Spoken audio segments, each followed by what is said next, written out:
নমস্কার বন্ধুরা, SK online ক্লাসে সকলকে স্বাগত জানাই। আমাদের এই চ্যানেলের মাধ্যমে আমরা এএনএম জিএনএম এন্ট্রান্স এক্সামিনেশান 2022-এর যে ক্লাস শুরু করেছি, আজকে জীবনবিজ্ঞানের সংবহন চ্যাপ্টার দ্বিতীয় ক্লাস। এর আগে অলরেডি আমাদের একটি ক্লাস হয়ে গেছে। যারা ক্লাসটি এখনও দেখোনি, ডেসক্রিপশন বক্সে সেই ক্লাসের লিঙ্ক দেওয়া আছে, অবশ্যই তোমরা ক্লাসটা দেখে নেবে। আজকে এই ক্লাসের মাধ্যমে আমরা ক্যাটাগরি 1 এবং ক্যাটাগরি 2 টাইপের প্রশ্ন নিয়ে আলোচনা করব। প্রথমে কিছু প্রশ্ন আমরা ক্যাটাগরি 1 টাইপের আলোচনা করব এবং শেষকালে ক্যাটাগরি 2 টাইপের প্রশ্ন নিয়ে আলোচনা করব। ভিডিও শুরুর আগে তোমাদের একটা কথা বলে দিই, তোমরা অনেকেই কমেন্ট করছো যে চলতরিৎ নিয়ে তোমাদের ভিডিও করবার জন্য। আমি তাদের বলছি, এই সংবহন চ্যাপ্টারটা শেষ হয়ে গেলেই আমি তোমাদের চলতরিতের ভিডিওটা আপলোড করে দেবো, ঠিক আছে? অর্থাৎ 1-2 দিনের মধ্যেই তোমরা কিন্তু চলতরিতের ভিডিওটা পেয়ে যাবে। এছাড়া যদি তোমরা ফ্রি মক টেস্ট দিতে চাও, ডেসক্রিপশন বক্সে আমাদের টেলিগ্রাম গ্রুপের লিঙ্ক দেওয়া আছে, সেখান থেকে তোমরা টেলিগ্রাম গ্রুপটা জয়েন করে নাও। কারণ প্রত্যেকদিন সন্ধ্যাবেলা তোমাদের ফ্রি মক টেস্ট নেওয়া হয়। যদি টেলিগ্রাম গ্রুপে জয়েন হতে কোনো অসুবিধা হয়, তাহলে তোমরা এই হোয়াটসঅ্যাপ নাম্বারটাতে হোয়াটসঅ্যাপ করবে, তোমাদের টেলিগ্রাম গ্রুপে জয়েন করিয়ে দেওয়া হবে, ঠিক আছে? 9093645630 এই নাম্বারে তোমরা হোয়াটসঅ্যাপ করলেই তোমাদের টেলিগ্রাম গ্রুপে জয়েন করিয়ে দেওয়া হবে। চলো ক্লাসটি শুরু করা যাক। কালকে আমরা 30টি প্রশ্ন নিয়ে আলোচনা করেছিলাম, তারপর থেকে আমরা এখানে আলোচনা করব এবং শেষে কিছু ক্যাটাগরি 2 টাইপের প্রশ্ন নিয়ে আলোচনা করব। দেখো প্রথম প্রশ্নটা কি বলছে, রক্তের একটি এনপিএন পদার্থ হলো। এই এনপিএন পদার্থ তোমাদের আমি কি ডিটেলসে বলে দিই। এনপিএনের সম্পূর্ণ নাম হচ্ছে নন প্রোটিন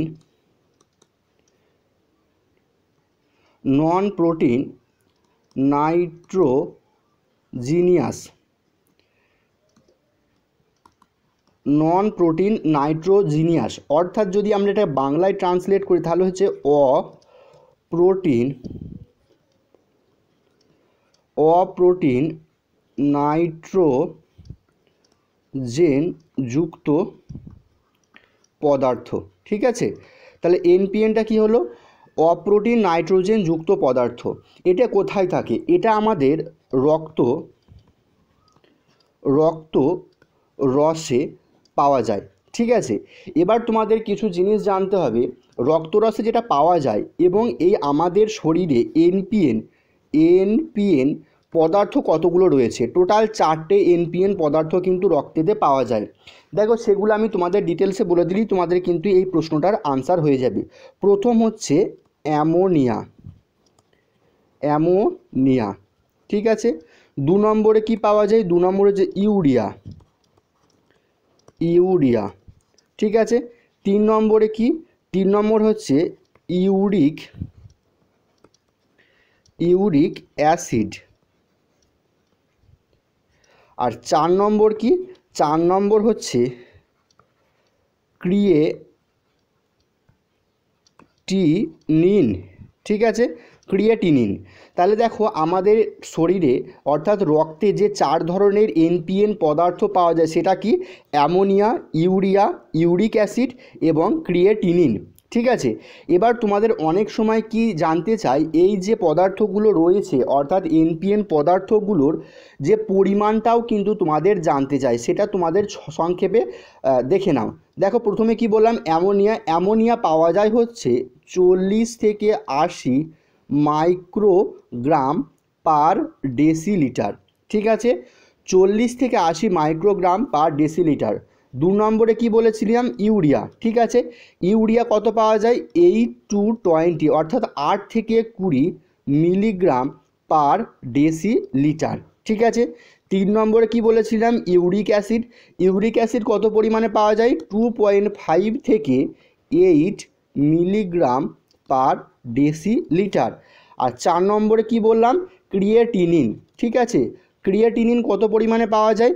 0.7 থেকে 1.3 মিলিগ্রাম পার ডেসিলিটার। বোঝা গেল? 4 ধরনের যে এনপিএন পদার্থ পাওয়া যায় সেগুলোর পরিমাণ তোমাদের বলে দিলাম। এবার দেখো আমাদের প্রশ্নটা কি বলছে, রক্তের একটি এনপিএন পদার্থ হলো। কি দিয়েছে? প্রোটিন আমি বললাম না, প্রোটিন হবে না। ইউরিয়া কিন্তু আমি বলেছিলাম আমি 2 নম্বরে বলেছিলাম ইউরিয়া পাওয়া যায়। ইউরিয়া কত পরিমাণটা কত? 8 to 20 মিলিগ্রাম পার ডেসিলিটার। তাহলে আমাদের রাইট অ্যান্সার হয়ে যাবে অপশান বি, ইউরিয়া হয়ে যাবে আমাদের রাইট আনসার। বোঝা গেল? চলো পরবর্তী প্রশ্নটা দেখে নিই। পরবর্তী প্রশ্ন দেখো আমাদের কি বলছে, কোন রক্তবাহে কপাটিকা থাকে। দেখো এই কপাটিকা কোথায় থাকে এবং কোথায় থাকে না তোমাদের আমি ডিটেলসে একটু বলে দিই। ঠিক আছে, রক্তবাহ হিসাবে কে কাজ করে, শিরা এবং ধমনী কাজ করে। ঠিক আছে, মনে রাখবে সব সময় এই শিরায় কিন্তু কপাটিকা থাকে, ধমনীতে কিন্তু কপাটিকা থাকে না। ঠিক আছে, তাহলে শিরায় আমাদের কপাটিকা যুক্ত, অর্থাৎ শিরায় কপাটিকা থাকে কিন্তু ধমনীতে কপাটিকা থাকে না। তাহলে আমাদের রাইট অ্যান্সার হয়ে যাবে অপশান এ, শিরা হয়ে যাবে কিন্তু আমাদের রাইট আনসার। বোঝা গেল? চলো পরবর্তী প্রশ্নটা দেখে নিই। পরবর্তী প্রশ্ন কি বলছে দেখো, রক্তে অনুচক্রিকার সংখ্যা কমে যাওয়ার জন্য কি রোগ হয়। দেখো আমাদের রক্তে যে বিভিন্ন রক্তকণিকাগুলি আছে, লোহিত রক্তকণিকা, শ্বেত রক্তকণিকা এবং অনুচক্রিকা, এখানে জানতে চেয়েছে অনুচক্রিকার সংখ্যা যদি স্বাভাবিকের থেকে কমে যায় তাহলে কি রোগ হয়। তোমরা মনে রাখবে অনুচক্রিকার সংখ্যা যদি স্বাভাবিকের থেকে কমে যায় তাহলে আমাদের পারপিউরা রোগ হয়। ঠিক আছে, অপশান সি হয়ে যাবে আমাদের রাইট আনসার। এছাড়া তোমাদের আর একটা জিনিস তোমাদের মনে রাখতে হবে যে লোহিত রক্তকণিকা যদি স্বাভাবিকের থেকে কমে যায় তাহলে কি রোগ হয়। লোহিত রক্তকণিকা যদি স্বাভাবিকের থেকে কমে যায় তাহলে আমাদের লিউকোমিয়া রোগ হয়ে থাকে। ঠিক আছে, অপশান এ তখন হয়ে যাবে। চলো পরবর্তী প্রশ্ন দেখে নিই। পরবর্তী প্রশ্ন দেখো কি বলেছে, প্লাজা নামে মা প্রোটিন উৎপত্তি স্থল হলো। দেখো এই প্লাজা নামে যে মা প্রোটিনটা রয়েছে সেটির উৎপত্তি স্থল কী হয়ে যাবে, সেটির উৎপত্তি স্থল হয়ে যাবে কিন্তু আমাদের যকৃৎ। এ হয়ে যাবে আমাদের রাইট আনসার। চলো পরবর্তী প্রশ্নটা দেখে নিই। পরবর্তী প্রশ্ন কি বলেছে দেখো, অর্থাৎ 35 নম্বর প্রশ্ন বলছে এনার্জি প্রতিরোধকারী শ্বেত রক্ত কণিকাটি হলো। এনার্জি প্রতিরোধকারী শ্বেত রক্ত কণিকাটি হলো আমাদের ইউসিনোফিল হয়ে যাবে আমাদের রাইট আনসার। অপশান বি হয়ে যাবে আমাদের রাইট আনসার। তাহলে এনার্জি প্রতিরোধকারী শ্বেত রক্তকণিকা কী হয়ে যাবে, ইউসিনোফিল। অপশান বি হয়ে যাবে আমাদের রাইট আনসার। পরবর্তী প্রশ্ন দেখো কি আছে। পরবর্তী প্রশ্ন অর্থাৎ 36 নম্বর প্রশ্ন কি বলছে দেখো, রক্তকণিকা ধ্বংস হয় কোথায়। এটা তোমরা মনে রাখবে, রক্তকণিকা কিন্তু আমাদের যকৃৎ ও প্লীহাতেই ধ্বংস হয়। অপশান সি হয়ে যাবে কিন্তু আমাদের রাইট আনসার, যকৃৎ এবং প্লীহায় রক্তকণিকা ধ্বংস হয়। পরবর্তী প্রশ্ন দেখো আমাদের 37 নম্বর প্রশ্ন কি বলেছে, কোন রক্তবাহ স্পন্দন আছে। আমি তোমাদের আগেই বললাম রক্তবাহ হিসেবে কাজ করে শিরা এবং ধমনী, এর মধ্যে স্পন্দন দেখা যায় কিন্তু ধমনীর মধ্যে আমাদের স্পন্দন দেখা যায়। অপশান বি হয়ে যাবে কিন্তু আমাদের রাইট আনসার। পরবর্তী প্রশ্ন দেখো কি বলেছে, কোন অ্যান্টিজেন থাকে না, মানে হচ্ছে আমাদের রক্তে যে 4টে গ্রুপ আছে এ বি এবং ও, এর মধ্যে অ্যান্টিজেন থাকে না কোন রক্ত গ্রুপের।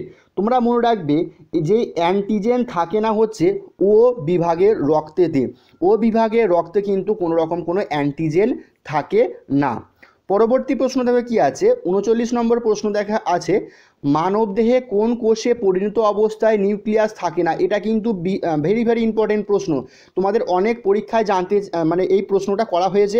তোমাদের এই প্রশ্নটা ঘুরিয়েও থাকতে পারে যে নিউক্লিয়াসবিহীন রক্তকণিকাটির নাম কি, অর্থাৎ নিউক্লিয়াস থাকে না কোন কোষে, সেটাও তোমাদের জানতে চাইতে পারে।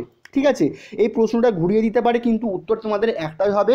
আমরা সকলেই জানি লোহিত রক্তকণিকায় কিন্তু কোনো রকম নিউক্লিয়াস থাকে না। অপশান বি হয়ে যাবে কিন্তু আমাদের রাইট আনসার। ঠিক আছে, দেখো পরবর্তী প্রশ্নটা তো 40 নম্বর প্রশ্ন কি বলছে, জালক এক স্তর যুক্ত। দেখো এটা কি জানতে চেয়েছে, জালক এক স্তর যুক্ত কি। দেখো সব মনে রাখবে জালক হচ্ছে কিন্তু এক ধরনের আবরণী কলা। ঠিক আছে, অর্থাৎ এখানে দেখো আবরণী কলা দিয়ে কোন অপশানটা আছে, অপশান সি আবরণী কলা দ্বারা গঠিত। তাহলে জালক কি দ্বারা গঠিত, আবরণী কলা দ্বারা গঠিত। অপশান সি হয়ে যাবে কিন্তু আমাদের রাইট আনসার। পরবর্তী প্রশ্ন দেখো কি বলেছে। পরবর্তী প্রশ্ন অর্থাৎ 41 নম্বর প্রশ্ন বলছে অ্যাগ্লুটিনিন বা অ্যান্টিবডি থাকে। অ্যান্টিবডি কোথায় থাকে, তোমরা সকলেই জানো অ্যান্টিবডি কোথায় থাকে, অ্যান্টিবডি থাকে রক্ত রসে। অপশান এ হয়ে যাবে আমাদের রাইট আনসার। তাহলে অ্যান্টিবডি কোথায় থাকে, অ্যান্টিবডি থাকে রক্ত রসে। পরবর্তী প্রশ্ন দেখো কি আছে, 42 নম্বর প্রশ্ন কি বলছে দেখো, 42 নম্বর প্রশ্ন বলছে হিস্টামিন ক্ষরণ হয় কোথা থেকে। তোমরা মনে রাখবে এই হিস্টামিন ক্ষরণ হয় WBC থেকে, অর্থাৎ এটা ক্ষরণ হয় WBC থেকে। WBC সম্পূর্ণ নাম কি, WBC সম্পূর্ণ নাম হচ্ছে হোয়াইট ব্লাড সেল। ঠিক আছে, ডাব্লিউবিসির পুরো নাম হচ্ছে হোয়াইট ব্লাড সেল, আর এই হিস্টামিন ক্ষরণ হয় হচ্ছে ডাব্লিউবিসি থেকে, অপশান বি হয়ে যাবে কিন্তু আমাদের রাইট আনসার।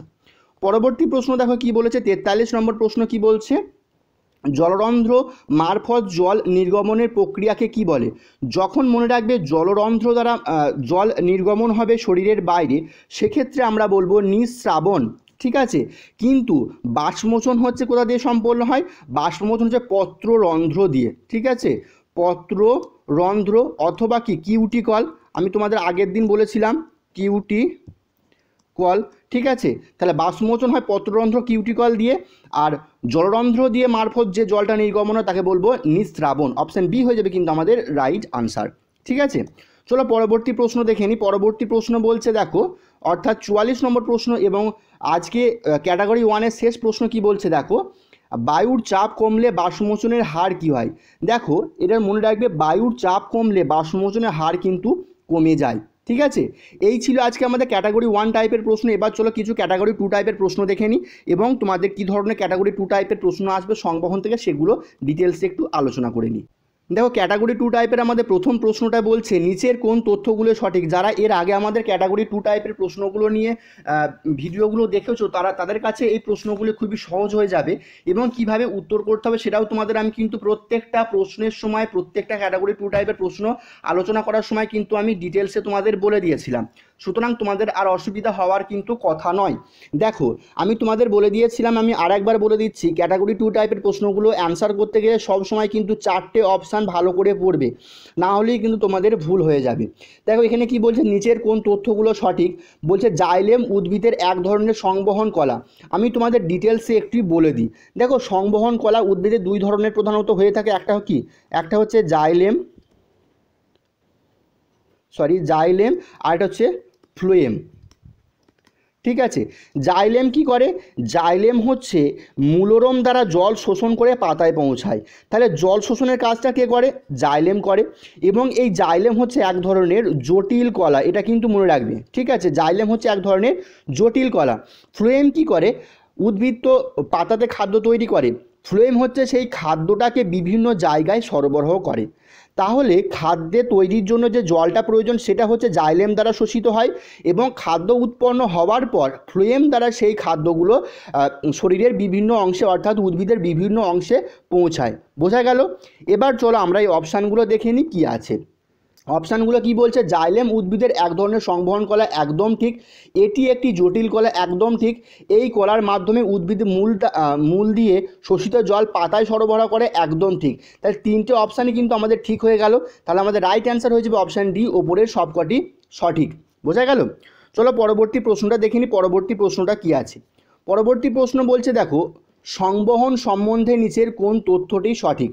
দেখো সংবহনের মেন কাজটা কি সেটা তো জানতে হবে। সংবহন কি করে আমাদের শরীরে সেটা কিন্তু আমাদের জানা প্রয়োজন। দেখো যখন শ্বাসবায়ু পরিবহন করি, অর্থাৎ নিঃশ্বাস প্রশ্বাসের সময় যে শ্বাসবায়ু গ্রহণ করা হয় সেটাও কিন্তু সংবহনের একটা অংশ। হরমোন পরিবহন করা, অর্থাৎ হরমোনকে এক জায়গা থেকে অন্য জায়গায় পরিবহন করা হচ্ছে সংবহনের কাজ। বিপাকজাত দূষিত পদার্থ পরিবহন করা, সেটাও হচ্ছে সংবহনের কাজ। অর্থাৎ কোনো পদার্থকে এক জায়গা থেকে অন্য জায়গায় নিয়ে যাওয়ার যে পদ্ধতিটা সেটাকেই কিন্তু সংক্ষেপে আমরা বলি সংবহন, ঠিক আছে। ক্লিয়ার হলো তোমাদের মধ্যে? তাহলে সংবহন জিনিসটা কি? কোনো পদার্থকে এক জায়গা থেকে শরীরের এক জায়গা থেকে অন্য জায়গায় নিয়ে যাওয়ার যে পদ্ধতি সেটাকেই বলবো কিন্তু আমরা সংবহন। তাহলে এখানে দেখো, এখানে 3টে অপশানই আমাদের রাইট হয়ে যাচ্ছে। তাহলে আমাদের সঠিক উত্তর হয়ে যাবে অপশান ডি, উপরের সবকটি সঠিক। বোঝা গেল? চলো পরবর্তী প্রশ্নটা দেখে নিই কী আছে। দেখো পরবর্তী প্রশ্নটার আছে একটু বড় প্রশ্ন আছে, এটা কিন্তু ভালো করে পড়ে নেবে। দেখো কি আছে প্রশ্নটা আমি দেখি। বলছে নিচের কোন তথ্যগুলো সঠিক? দিয়ে কি বলছে দেখো, অভিশ্রবণে অর্ধভেদ্য পর্দার প্রয়োজন হয় না। দেখো অভিশ্রবণ জিনিসটা বলেই তাহলে তোমাদের আর অসুবিধা হবে না, ঠিক আছে। সরি একটু নিচের দিকে দেখো, অভিশ্রবণ জিনিসটা যদি আমি সংক্ষেপে বলতে চাই তাহলে প্রথম আমাদের যে অভিশ্রবণের জন্য যে জিনিসটা প্রয়োজন সেটা হচ্ছে আমাদের অর্ধভেদ্য বা প্রভেদক ভেদ্য পর্দা কিন্তু প্রয়োজন হবে। মানে এক ধরনের পর্দা কিন্তু প্রয়োজন হবে। সেটা কি ধরনের পর্দা হবে? অর্ধভেদ্য হতে পারে অথবা প্রভেদক ভেদ্য হতে পারে। অর্ধভেদ্য আর প্রভেদক ভেদ্য মানে কি? অর্ধভেদ্য মানে হচ্ছে ওর মধ্যে দিয়ে অল্প বিস্তর কণা যেতে পারবে, আর প্রভেদক ভেদ্য মানে একদম অল্প সূক্ষ্ম কণাগুলি যেতে পারবে। ঠিক আছে, তাহলে আমাদের অভিস্রবণের সময় এক ধরনের পর্দা প্রয়োজন, যেটা অর্ধভেদ্য হতে পারে অথবা প্রভেদক ভেদ্যও হতে পারে। 2 নম্বর হচ্ছে এই অভিস্রবণের জিনিসটা কি হয়? অভিস্রবণে হচ্ছে দেখো দ্রবণের কম ঘনত্বযুক্ত অংশ থেকে বেশি ঘনত্বযুক্ত অংশে কিন্তু এটা পরিবহন হয়। ঠিক আছে, এটা মনে রাখবে। বলছে কম ঘনত্বযুক্ত অংশ থেকে বেশি ঘনত্বযুক্ত অংশতে আমাদের দ্রাবকের অণুগুলি পরিবহন হয়। তাহলে অভিস্রবণের প্রথম জিনিসটা কি হলো? পর্দা প্রয়োজন, সেটা অর্ধভেদ্য হতে পারে অথবা প্রভেদক ভেদ্য হতে পারে। আর 2 নম্বর হচ্ছে সেটা কম ঘনত্বযুক্ত অণুগুলো বেশি ঘনত্বযুক্ত অংশ দিকে অগ্রসর হয়। ঠিক আছে, আর একটা জিনিস তোমাদের এই প্রশ্নটা উত্তর দিতে গেলে জানতে হবে, সেটা হচ্ছে ব্যাপন জিনিসটা কি। দেখো ব্যাপন জিনিসটা তুমি সংক্ষেপে বলে দিই। ব্যাপন জিনিসটা কি? ব্যাপনের সময় কিন্তু কোনো পর্দার প্রয়োজন হয় না। ঠিক আছে, কি বলছে? ব্যাপনের সময় কোনো পর্দার প্রয়োজন হয় না। তাহলে পর্দা প্রয়োজন হচ্ছে না, এবং কি এটি মুক্ত অবস্থায় ঘটতে পারে। ঠিক আছে, এটি মুক্ত অবস্থায় ঘটতে পারে। তাহলে ব্যাপন প্রথম কি হচ্ছে? এটা পর্দার কোনো প্রয়োজন হচ্ছে না এবং একটি মুক্ত অবস্থায় ঘটতে পারে। 2 নম্বর পয়েন্ট, ব্যাপন সম্বন্ধে আমাদের যেটা জানতে হবে সেটা হচ্ছে পদার্থের গতিশীল অণুগুলি বেশি ঘনত্বযুক্ত অংশ থেকে কম ঘনত্বযুক্ত স্থানে পরিবাহিত হয়। মানে অভিস্রবণে যেটা হচ্ছিল কম থেকে বেশিতে যাচ্ছিল, ব্যাপনে তার উল্টোটা হয় বেশি থেকে কমে আসে। ঠিক আছে, এই দুটো পয়েন্ট আশা করি তোমরা বুঝতে পারলে। এবার চলো আমরা অপশানগুলো পড়লেই কিন্তু আমাদের অ্যান্সারটা হয়ে যাবে। দেখো আমাদের কি বলেছে? অভিস্রবণে অর্ধভেদ্য পর্দার প্রয়োজন হয় না। একদম ভুল, কারণ আমরা এখনই দেখলাম অভিস্রবণে অর্ধভেদ্য পর্দা অথবা প্রভেদক ভেদ্য পর্দার কিন্তু প্রয়োজন হয়। তাহলে 1 নম্বর অপশানটা হবে না। ব্যাপনে অর্ধভেদ্য পর্দার প্রয়োজন হয় না, ব্যাপনে কোনো ধরনের পর্দাই তো প্রয়োজন হয় না, তাহলে এটাও কিন্তু আমাদের ভুল হয়ে গেল। অপশান সি বলছে অভিস্রবণে প্রক্রিয়ায় দ্রবণের অণুগুলি কম ঘনত্ব দ্রবণ থেকে বেশি ঘনত্ব দ্রবণে প্রবেশ করে। একদম ঠিক, আমি এখনই তোমাদের বললাম অভিস্রবণে কি হয়? কম ঘনত্ব থেকে বেশি ঘনত্বের দিকে অগ্রসর হয়। আর ব্যাপন প্রক্রিয়ায় পদার্থের গতিশীল অণুগুলি বেশি ঘনত্বযুক্ত স্থান থেকে কম ঘনত্বযুক্ত স্থানে ছড়িয়ে পড়ে। একদম ঠিক, তাহলে অপশান সি এবং ডি হয়ে যাবে সঠিক। দেখো 3 নম্বর অপশানে কি আছে? সি এবং ডি সঠিক, এটা কিন্তু হয়ে যাবে আমাদের রাইট আনসার। বোঝা গেল? চলো পরবর্তী প্রশ্নটা দেখে নিই। পরবর্তী প্রশ্নটাকে কি বলছে? বলছে নিচের কোন তথ্যগুলো সঠিক দিয়ে এখানে অপশান দিয়ে দিয়েছে। দেখো এখানে অপশান কি দিয়েছে? অনিন্দ দিয়েছে, শিরার মধ্যে দিয়েছে। কি বলছে? অলিন্দ ও শিরার মধ্যে রক্ত হৃৎপিণ্ড গ্রহণ করে। একদম ঠিক। নিলয় ধমনির মাধ্যমে রক্ত হৃৎপিণ্ডে পৌঁছায়, এটাও ঠিক। 3 নম্বর অপশন কি বলছে? হৃৎপিণ্ডের আবরণীকে বলা হয় পেরিকার্ডিয়াম। একদম ঠিক, আমরা সকলেই জানি হৃৎপিণ্ডের আবরণীকে কি বলি? পেরিকার্ডিয়াম। আর 4 নম্বর অপশান বলছে ওপরে সব কিছু সঠিক, তাহলে আমাদের রাইট অ্যান্সার হয়ে যাবে কি? অপশান ডি হয়ে যাবে কিন্তু আমাদের রাইট অ্যান্সার, ওপরের সবকটি সঠিক। পরবর্তী প্রশ্ন দেখে নি, চলো কি বলছে। পরবর্তী প্রশ্ন দেখো আমাদের বলছে নিচের কোন তথ্যগুলো সঠিক দিয়ে আমাদের 4টে অপশান দিয়ে দিয়েছে। কি বলেছে? শিরার প্রাচীর পাতলা ও কপাটিকা যুক্ত। আমি তোমাদের কতগুলো প্রশ্নের আগেই তোমাদের আলোচনা করেছিলাম, এই কপাটিকা নিয়ে তোমাদের কিন্তু একটা প্রশ্ন ছিল। সেখানে আমি তোমাদের কি বলেছিলাম দেখো, আমি আরেকবার বলে দিচ্ছি। শিরা আর ধমনী, তাই তো? ধমনী। দেখো শিরায় 1 নম্বরে কি থাকবে? আমাদের শিরার যে প্রাচীরটা হবে, অর্থাৎ শিরার যে উপরের যে আবরণটা হবে সেটা হবে পাতলা। ঠিক আছে, আর কি হবে? কপাটিকা যুক্ত। এটা কিন্তু মেন পয়েন্ট, কপাটিকা যুক্ত। ঠিক আছে, তাহলে প্রথম কি হবে? এর যে আবরণটা হবে সেটা পাতলা হবে এবং কপাটিকা যুক্ত হবে। ধমনের ঠিক উল্টোটা হবে, এর থেকে পুরু হবে, অর্থাৎ হচ্ছে এর থেকে মানে যে পর্দাটা সেটা হবে একটু পুরু। ঠিক আছে, কার থেকে পুরু? শিরার থেকে পুরু। এবং 2 নম্বর কি হবে? কপাটিকা বিহীন। ঠিক আছে। 2 নম্বর পয়েন্ট এর কি হবে? দেখো তোমাদের শিরার মধ্যে কি থাকে? শিরা রক্তজালক থেকে উৎপন্ন হয় এবং হৃৎপিণ্ডে শেষ হয়। মানে হচ্ছে রক্তজালক থেকে কোথায় যায়? হৃৎপিণ্ডে। ঠিক আছে, তাহলে শিরা কোথায় যাচ্ছে? রক্তজালক থেকে হৃৎপিণ্ডে পর্যন্ত যাচ্ছে। আর ধমনী কোথায় যাচ্ছে? হৃৎপিণ্ড থেকে উৎপন্ন হয় এবং রক্তজালকে শেষ হয়। মানে ঠিক উল্টোটা, হৃৎপিণ্ড থেকে উৎপন্ন হয়ে কোথায় যাচ্ছে? রক্তজালকে। ঠিক আছে, তাহলে আমার 4টে পয়েন্ট বোঝা গেল। আমি আরেকবার বলে দিচ্ছি, দেখো শিরার প্রাচীরটা পাতলা হবে এবং কপাটিকা যুক্ত হবে, ধমনীর প্রাচীরটা পুরু হবে মানে শিরার থেকে পুরু হবে এবং কপাটিকা বিহীন হবে। 2 নম্বর পয়েন্ট হচ্ছে এই শিরাটা রক্তজালক থেকে উৎপন্ন হয়ে হৃৎপিণ্ডে শেষ হচ্ছে, আর ধমনীটা কি হচ্ছে হৃৎপিণ্ড থেকে উৎপন্ন হয়ে রক্তজালকে শেষ হচ্ছে। এবার চলো আমরা অপশানগুলো একটু ভালো করে দেখে নিই। কি বলছে, শিরার প্রাচীর পাতলা এবং কপাটিকা যুক্ত, একদম ঠিক। ধমনীর প্রাচীর অপেক্ষাকৃত কম পাতলা এবং কপাটিকাবিহীন, এটাও ঠিক। শিরার রক্তজালক থেকে উৎপন্ন হয় হৃৎপিণ্ডে শেষ হয়, এটাও ঠিক। তাহলে আমাদের রাইট অ্যান্সার হয়ে যাবে অপশান ডি, ওপরের সবকটি সঠিক। ঠিক আছে, চলো পরবর্তী প্রশ্ন দেখে নিই। 6 নম্বর প্রশ্ন কি আছে। 6 নম্বর প্রশ্ন বলছে, দেখো নিচের কোন তথ্যটি সঠিক দিয়ে কি বলেছে, দেখো হিমোগ্লোবিন তাম্র ঘটিত শ্বাসরঞ্জক। এটা ভুল, কারণ আমরা সকলেই জানি হিমোগ্লোবিনে কি থাকে, এফি থাকে, অর্থাৎ লৌহ ঘটিত একটি শ্বাসরঞ্জক। ঠিক আছে, আর হিমোসাইনিন হয়ে যাবে আমাদের তাম্র ঘটিত। ঠিক আছে, হিমোসাইনিন হচ্ছে কপার বা তাম্র ঘটিত। ঠিক আছে, তাহলে এই দুটো অপশানই কিন্তু আমাদের ভুল হয়ে গেল। আমি তোমাদের ভালো করে বলে দিচ্ছি, দেখো এখানে হিমোগ্লোবিনে কি থাকে, লোহা থাকে বা লৌহ ঘটিত আমাদের শ্বাসরঞ্জক। আর হিমোসাইনিন হচ্ছে কপার বা তোমাদের তাম্র ঘটিত কিন্তু শ্বাসরঞ্জক। তারপরে কি বলেছে, দেখো হিমোগ্লোবিন অক্সি হিমোগ্লোবিন যৌগ গঠন করে, একদম ঠিক। তোমাদের যদি জিজ্ঞেস করে এই হিমোগ্লোবিন যে অক্সি হিমোগ্লোবিন যৌগ গঠন করছে, এটা কার সঙ্গে যুক্ত হয়ে, অক্সিজেনের সঙ্গে যুক্ত হয়ে, এটা কিন্তু মনে রাখবে। হিমোগ্লোবিন অক্সিজেনের সঙ্গে যুক্ত হয়ে অক্সি হিমোগ্লোবিন কিন্তু যৌগ উৎপন্ন করে। ঠিক আছে, আর হিমোসাইনিন কি হচ্ছে, অক্সি হিমোসাইনিন যৌগ গঠন করে, এটাও কিন্তু কার উপস্থিতিতে, অক্সিজেনের উপস্থিতিতে। অর্থাৎ আমি যদি সংক্ষেপে বলতে চাই, দেখো হিমোগ্লোবিন প্লাস অক্সিজেন, তাহলে কি হয়ে যাবে আমাদের অক্সি হিমোগ্লোবিনের সঙ্গে অক্সিজেন যুক্ত হয়ে যাবে অক্সি হিমোগ্লোবিন, আর হিমোসাইনিনের সঙ্গে অক্সিজেন যুক্ত হয়ে যাবে অক্সি হিমোসাইনিন। ঠিক আছে, তাহলে সি এবং ডি হয়ে যাবে রাইট অ্যান্সার। তাহলে আমাদের রাইট অ্যান্সার হয়ে যাবে অপশান 3 নম্বর অপশানে সি এবং ডি হয়ে যাবে আমাদের সঠিক। বোঝা গেল। দেখো আজকে তোমাদের এই পর্যন্তই ছিল। পরবর্তী ক্লাসে আমি তোমাদের আরও এখান থেকে আরও তোমাদের কিছু প্রশ্ন করাবো। যদি ভিডিওটা ভালো লেগে থাকে অবশ্যই লাইক করো এবং বন্ধুদের মাঝে শেয়ার করো। ধন্যবাদ ভিডিওটি এতক্ষণ দেখবার জন্য। নমস্কার।